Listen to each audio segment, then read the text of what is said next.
जय हिंद। जय Hind future officers. आज अपने ईडीएम एंड फेजेस की क्लास होने वाली है 5।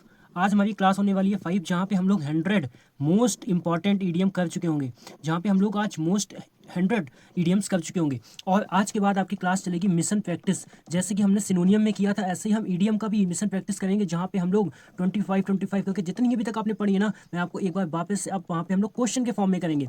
मैं आपको हर एक चीज़ करवाऊंगा। So if you are preparing for CDS, आप अगर एनडीए, अगर आप एफकेट किसी भी एग्जाम की प्रिपरेशन कर रहे हो, तो बस इंग्लिश के लिए बस इस एग्जाम द इंग्लिश रेजिमेंट को फॉलो कर लेना। मैं बोलता हूँ मैं आपको कंप्लीट चीज़ें करवा के दूंगा, और इतने शॉर्ट में, इतने कम टाइम में। हमारा मेन मोटिव क्या होता है? मैं चाहूँ तो 1 घंटे में आपको 20 दे सकता हूँ, 1 घंटे में मैं आपको 30 दे सकता हूँ। My main motive is to save your time. मैं आपको कम टाइम में ज़्यादा आउटकम देता हूँ, कम टाइम में आपको यहाँ पे ज़्यादा आउटकम मिलता है। तो सबसे पहले जितने भी लोग हैं, सबसे पहले अपनी प्रेजेंट लगा देना, और टेलीग्राम चैनल को भैया जरूर ज्वाइन करना। वहाँ पे इसकी पीडीएफ मिलती है, वोकैब ड्रिल चलती है, और यहाँ पे आपको एक लिंक मिल जाएगा, जहाँ पे हम लोग डेली टॉपिक वाइज क्या करते हैं, प्रैक्टिस करते हैं। रोज रात में 9 बजे आ जाओ, एक भी एक्सक्यूज़ देने का मौका मैं नहीं छोड़ने वाला हूँ, ठीक है। कल बहुत अच्छी प्रैक्टिस हुई थी आपकी, प्रीपोजिशन हो चुका है हमारा, हमारा पार्ट ऑफ स्पीच हो चुका है, सिनोनिम हो चुका है। तो आ जाना, द इंग्लिश रेजिमेंट आपको लिंक डिस्क्रिप्शन में मिल जाएगी। चलो, बाकी जितने भी लोग हैं please do subscribe this channel. चलो, आज का हमारा पहला है टू क्रॉस स्वॉर्ड। अब टू क्रॉस स्वॉर्ड का मतलब क्या होता है भैया? ये आपकी जो स्वॉर्ड है, तलवार कैसी है, क्रॉस है, मतलब अब आपने क्या कर दिया, आपने मुकाबला करने का इरादा बना लिया है, विवाद या बहस में उलझना। क्रॉस समझिए क्या, क्रॉस स्वॉर्ड का मतलब, स्वॉर्ड मतलब तलवार में जब क्रॉस हो चुकी है, मतलब मुकाबला करना। क्या होता है मतलब मुकाबला करना? To engage in a fight, argument, dispute और a serious competition with someone. तो आपने अगर क्रॉस आपकी स्वॉर्ड हो चुकी है, मतलब आप विवाद या बहस में उलझ चुके हो, मुकाबला करने की स्थिति में आप आ चुके हो। बिल्कुल क्लियर है? चलो, टू कम अ कॉपर। अब टू कम अ कॉपर का मतलब होता है भैया पूरी तरीके से असफल हो जाना। इसको याद कैसे रखेंगे भैया? एक बात बताओ, कॉपर का तार देखा है आपने? कॉपर का तार देखा है? कॉपर का तार, आप कॉपर के तार के पास आ गए तो क्या लगेगा आपको? करंट लगेगा, आप उसको झटका लगेगा आपको, मतलब आप पूरी तरीके से आपको क्या कर लेगा, वो अपनी तरफ खींच लेगा, मतलब आपको पूरी तरीके से असफल कर देगा। ऐसे याद रख लेना। तो अगर आप कॉपर के तार के पास जाओगे, तो कम ऑफ कॉपर का मतलब होता है वो पूरी तरीके से आपको असफल कर देगा, वो आपको कोई भी वजह नहीं देगा बचने की, बस टू फेल कंप्लीटली और experience a sudden catastrophe failure. बस याद करने के लिए याद रख लेना, कॉपर के तार के पास जाना तो आप क्या हो जाओगे, असफल हो जाओगे बचने में, ठीक है। टू कम अ कॉपर याद हो गई होगी ना आपको। चलो, in the I of storm. In the I of storm का मतलब होता है विवाद या मुसीबत के ठीक केंद्र में होना। आप कहाँ हो? आप स्टॉर्म के आई पे हो। आई पे हो मतलब आप जो भी टॉपिक चल रहा है, उस टॉपिक के आप कहाँ हो? उस टॉपिक के आप सेंटर पे हो। उस टॉपिक के आप सेंटर पे हो मतलब to be deeply involve in और at the absolute centre of a major controversy, intense argument और क्रिटिक सिचुएशन। उसी को क्या बोलते हैं? उसी को बोलते हैं भैया in the I of centre. आप अगर स्टॉर्म के आई पे हो, मतलब आप किसी भी चीज़ के, किसी भी टॉपिक के कहाँ हो? आप मेन बिल्कुल सेंटर पे हो, ठीक है। चलो, your guess is as good as mine. ये तुम लोगों ने पढ़ा हुआ बता, अभी आपको याद आ गया होगा। पढ़ा था ना भैया, मेरा गेस तो बहुत बेकार है, मेरा गेस तो बहुत बेकार है। तो उसका भी क्या होगा? बेकार होगा, जब किसी बात का बिल्कुल अंदाजा ही ना हो। मुझे तो कुछ नहीं आता। याद किया था ना, your guess as good as mine, मेरा तो बिल्कुल बेकार है, मतलब जिसको कोई अंदाजा ही नहीं होता। Something you say when you have absolutely no idea about the answer to a question, उसी को बोलते हैं your guess is as good as mine. का मतलब होता है मुझे तो कुछ नहीं आता, मेरा तो गेस क्या है, बिल्कुल कैसा है, बिल्कुल हमारा बेकार है। ऐसे याद रख लेना, ठीक है। इसका गेस क्या है? बिल्कुल बेकार है, ठीक है। और सभी लोग प्लीज़, बस आपको एक लाइक करना होता है, ठीक है। सभी लोग अगर आपको सच में अच्छा लगता हो ना, लाइक वगैरह कर दिया को यार, क्या चला जाता है ना। Wet behind the ear. Wet behind the ear का मतलब क्या होता है? अनुभवहीन, ना समझ, नौसिखिया। अब एक बात बताओ, आपके वो कहते नहीं, आप कान के पीछे का साबुन लगा हुआ है, क्या कहते हैं? क्या बच्चे हो भी? कहते नहीं है क्या, बच्चे हो भी, कान के पीछे साबुन लगा हुआ है, अभी भी नहाना नहीं आता। तो वही चीज़ है, अभी आप एक्सपर्ट नहीं हुए हो, अभी आप अनुभवहीन हो, अभी आप ना समझो, नौसिखिए हो। यानी कि वेट बिहाइंड द ईयर का मतलब होता है लैकिंग एक्सपीरियंस, इमेच्योर हो आप नेव हो, और completely new to a specific job और सिचुएशन। उसी को भैया क्या बोलते हैं? उसी को बोलते हैं वेट बिहाइंड द ईयर, ठीक है। बहुत अच्छी अच्छी इडियम है, ठीक है। Hand over fist. एक बात बताओ, हैंड ओवर फिस्ट, बहुत तेजी से पैसा कमाना है, गवाना, ठीक है। आपने क्या किया है? हैंड ओवर द फिस्ट का मतलब होता है बहुत तेजी से पैसा कमाना और उसको गवा देना, मतलब मेकिंग और लूजिंग मनी वेरी रैपिडली और इन लार्ज क्वांटिटीज, उसी को बोलते हैं हैंड इन फिस्ट। आपका फिस्ट, आपने मुट्ठी बंद की थी, इसके ऊपर हाथ आ गया, तो ऐसे याद रख लेना, हैंड ओवर फिस्ट मतलब बहुत तेजी से आप रुपए को गवाते हो। आप क्या करते हो? बहुत तेजी से रुपए को गवाते हो, ठीक है। चलो, get a bee in your bonnet. अब बताओ, get a bee in your bonnet का मतलब होता है किसी बात की सनक सवा होना, ठीक है। Get a bee in your bonnet का मतलब होता है किसी भी चीज़ की आपको सनक सवा हो जाती है, ठीक है। जैसे कि to be obsessed with an idea और स्पेसिफिक प्रॉब्लम, उसको बोलते हैं get a bee in your bonnet, ठीक है। इसको याद रखना, इंपॉर्टेंट है। Get a bee in your bonnet का मतलब क्या होता है भैया? किसी बात की सनक सवा हो जाना, ठीक है। और जब किसी के सनक सवा हो जाती है, तो कोई भी काम आपका नामुमकिन नहीं होता है, सब काम आपके क्या हो जाते हैं? मुमकिन हो जाते हैं।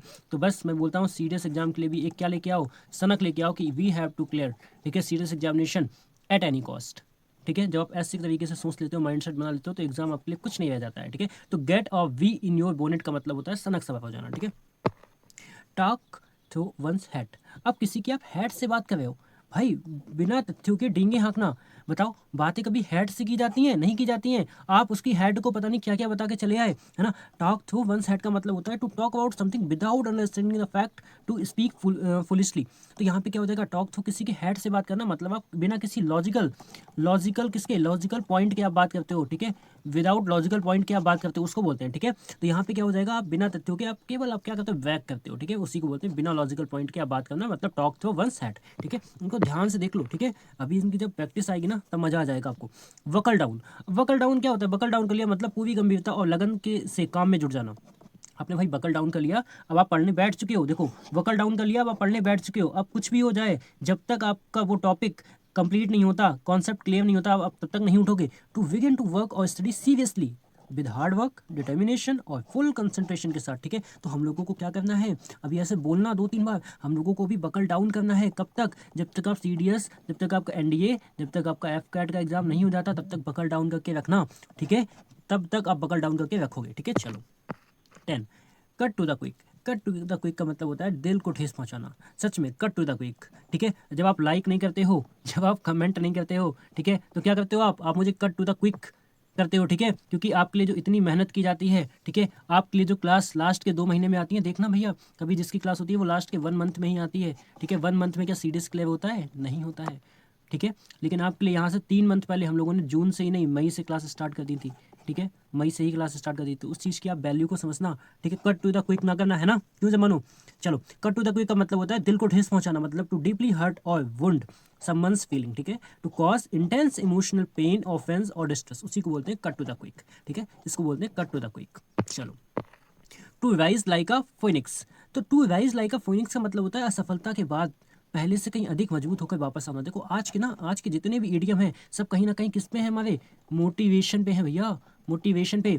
आप to rise like a phoenix का मतलब होता है आप गिर गए हो, लेकिन आप उससे ज़्यादा मेहनत करोगे। अगर इस बार आपका एग्जाम क्लियर नहीं हुआ है, तो इस बार आप क्या करोगे, और ज़्यादा मेहनत करोगे। ठीक है, इस बार और ज़्यादा क्या करोगे, मेहनत करोगे, लेकिन एग्जाम को क्लियर करके रहेंगे एट एनी कॉस्ट, है ना। To rise like a phoenix की तरह आपको उठना है। अगर आप में कोई चीज़ आपको हाथ नहीं लगी है, असफलता अभी तक हाथ लगी है, तो आपको सफलता इस बार लेके रहना है। असफलता के बाद पहले से कहीं अधिक मजबूत होकर वापस हमें उठना है। ठीक है, to rise like a phoenix, to emerge from a catastrophe defeat to much stronger, है ना, more powerful and completely renewed. ठीक है, उसी तरह हम लोगों को भी काम करना है। चलो, हॉब्सन्स चॉइस का मतलब भैया होता है कोई विकल्प ना होना, एकमात्र विकल्प, मतलब आपके पास कोई चॉइस नहीं, इसका मतलब होता है नो चॉइस। ठीक है, इसका मतलब होता है नो चॉइस। ठीक है, नो अल्टरनेटिव क्या होता है, नो अल्टरनेटिव, है ना, नो अल्टरनेटिव आज ही पढ़े थे, कोई बताएगा।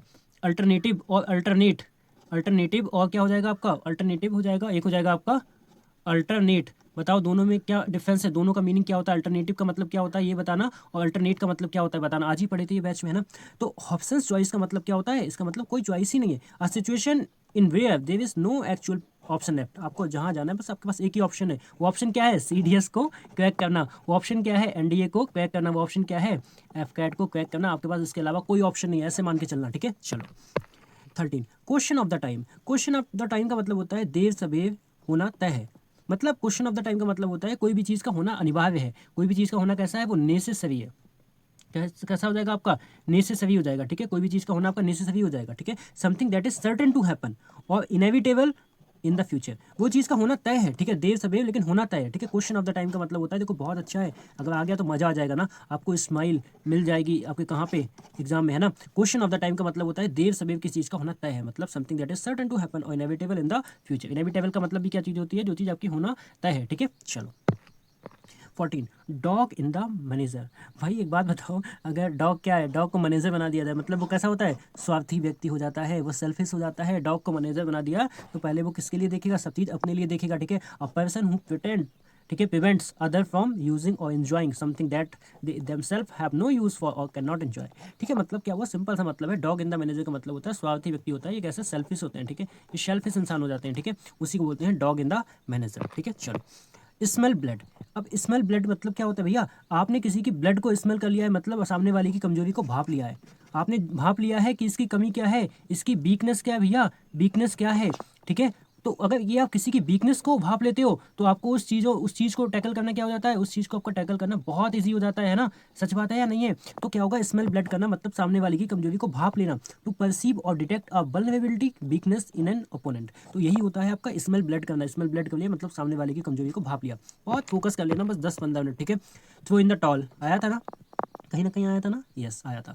थ्रो इन द टॉवल का मतलब क्या होता है, हार स्वीकार करना। आपने टॉवल को फेंक दिया है मतलब आपने क्या कर दिया है, आपने सरेंडर कर दिया है, ठीक है। आपने सरेंडर कर दिया है। वहीं पे क्या आता है आपका, ईल्ड आता है। और बताना ईल्ड के साथ कौन सी प्रीपोजिशन आती है, ईल्ड के साथ कौन सी प्रीपोजिशन आती है बताना, ठीक है। ईल्ड के साथ कौन सी प्रीपोजिशन आती है बताते चलो यार, मजा आएगा, ठीक है।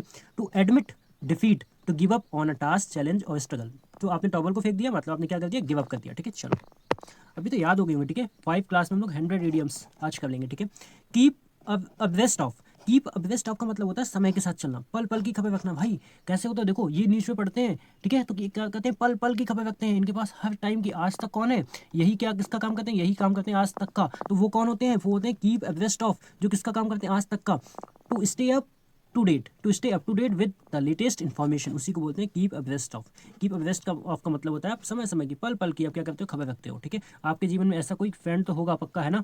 कौन ऐसा फ्रेंड है आपके जीवन में जो ये काम करता है, जिसके पास पल पल की खबर होती है, ठीक है। चलो, to sit in the fence, अब आप फेंस पे बैठो मतलब कोई निश्चित पक्ष ना लेना, कोई निश्चित पक्ष ना लेना, ठीक है। मतलब क्या होता है, to sit on the fence का मतलब होता है कोई भी निश्चित पक्ष ना लेना, मतलब to avoid choosing between two opposing side, ठीक है, ओपिनियन और कोर्स ऑफ एक्शन, ठीक है। अगर मान लो कोई भी दो बातें चल रही हैं तो आप क्या कर रहे हो, किसी भी दोनों बातों से आप क्या कर रहे हो, उनमें पक्ष लेने से क्या कर रहे हो, अवॉइड करते हो, ठीक है।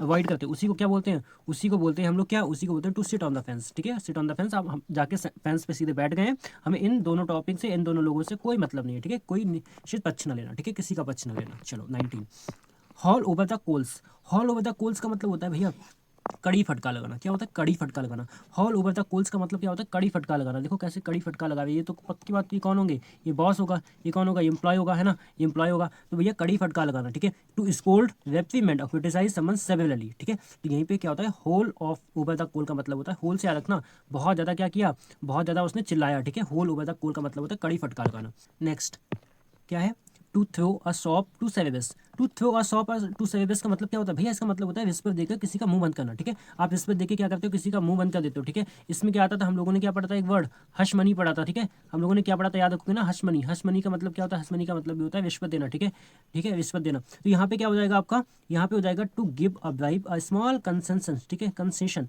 और a minor gift in order to hide the truth, truth छुपाने के लिए आप क्या करते हो, गिफ्ट वगैरह देते हो। मतलब क्या हो जाएगा, to throw a sop to Cerberus का मतलब होता है रिश्वत देना, ठीक है। To throw sop to Cerberus का मतलब क्या होता है, रिश्वत देना।